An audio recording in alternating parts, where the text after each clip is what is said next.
दोस्तों, सनातन धर्म में सुबह शाम ताजा भोजन बनाकर भगवान को भोग लगाने की परंपरा है। साथ ही वास्तु शास्त्र में भी रसोई घर की हर चीज का बड़ा महत्व बताया गया है। ऐसे में ज्योतिष अनुसार अगर किसी घर में महिलाएं गिनकर रोटियां बनाती हैं तो इससे घर के लोगों की आर्थिक स्थिति और तरक्की पर गलत प्रभाव पड़ सकता है। आजकल लोगों के बदलते खान पान और कई एकल परिवारों में सदस्यों की संख्या कम होने के कारण खाने पीने की चीजें भी और उनकी मात्रा का भी बड़ा ध्यान रखा जाने लगा है।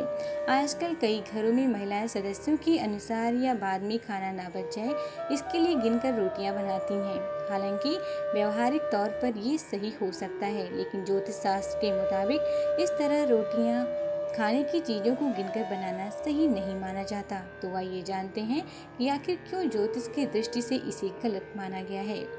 ज्योतिष शास्त्र के अनुसार गेहूं का संबंध सूर्य ग्रह से माना गया है। ऐसे में गेहूं के आटे से बनने वाली रोटियां या अन्य खाद्य वस्तुओं पर भी सूर्य ग्रह का प्रभाव होता है।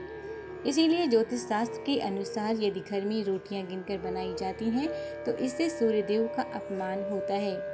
वहीं सूर्य ग्रह के अशुभ प्रभाव के कारण व्यक्ति की मान सम्मान, आत्मविश्वास, सेहत और तरक्की पर गलत प्रभाव पड़ सकता है, जिससे आपको जीवन में कई समस्याओं का सामना करना पड़ सकता है।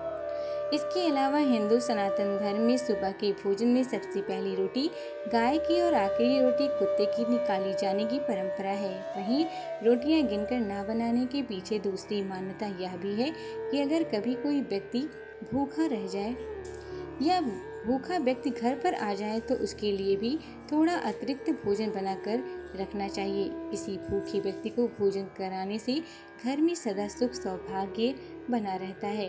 रोटी रखने के बर्तन को पूर्ण रूप से खाली रखना शुभ नहीं माना जाता।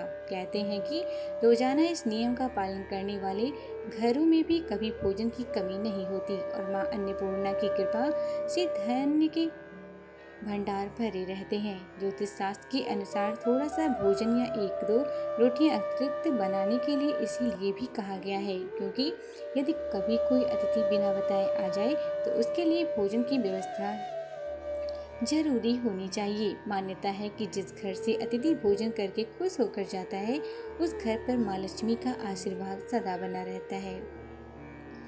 दोस्तों, इस लेख में दी गई सूचनाएं सिर्फ मान्यताओं और जानकारियों पर आधारित है। स्पिरिचुअल रियलिटी इनकी पुष्टि नहीं करता।